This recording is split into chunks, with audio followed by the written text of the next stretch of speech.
अस्सलाम वालेकुम व्यूवर्स, मामी के किचन में वेलकम। आज मैं आपके लिए चॉकलेट मूस केक की रेसिपी लेके आई हूँ जो बन के बहुत ही टेस्टी तैयार हुआ था और बहुत ही कमाल की ये रेसिपी बन गई थी।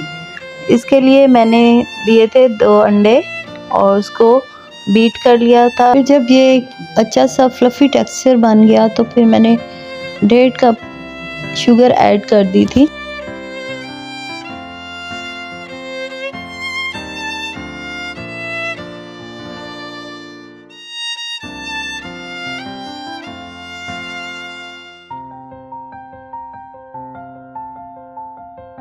चॉकलेट मूस तैयार करने के लिए मेरे पास तकरीबन 25 ग्राम होममेड और 25 ग्राम साल्टेड बटर था और उसमें कुछ मैंने चॉकलेट चिप्स ऐड की और 1 चम्मच भर के मैंने चॉकलेट कोको पाउडर का ऐड करके तकरीबन 30 सेकंड के लिए उसको ओवन में मेल्ट करके फिर इसी मिक्सचर में ऐड किया और उसको अच्छे से बीट कर लिया। फिर मैंने ड्राई इंग्रेडिएंट जिसमें 1 कप मैदा, 1 चम्मच भर के मैंने कोको पाउडर का और 1 टीस्पून बेकिंग पाउडर और 1/4 बेकिंग सोडा ऐड करके उसको मैंने स्टेन कर लिया था अच्छे से और फिर हल्के हाथों मैंने उसको फोल्ड करना शुरू कर दिया था।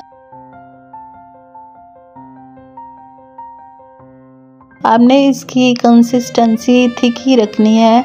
जितना आपका थिक मटेरियल होगा उतना ही आपका केक जो है ना वो अच्छा सा फ्लफ़ी बनेगा।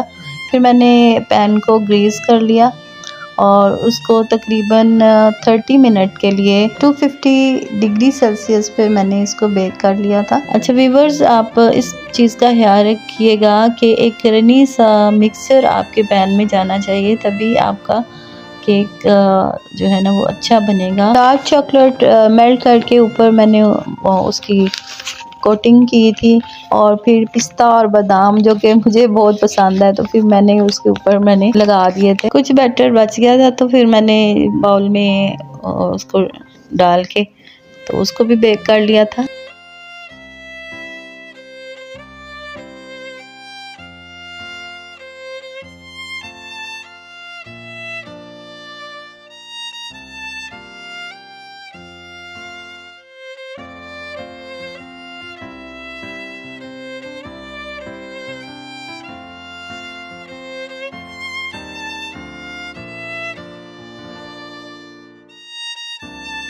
बेकिंग के दौरान जब मैंने उसको अंदर से देखा ओवन में तो बहुत ही प्यारा ये राइस हो रहा था और एक उसकी शाइन बहुत प्यारी आ रही थी, उसकी लुक बहुत अच्छी आई थी और मेरा दिल चाह रहा था मैं अभी इसको खा लूँ।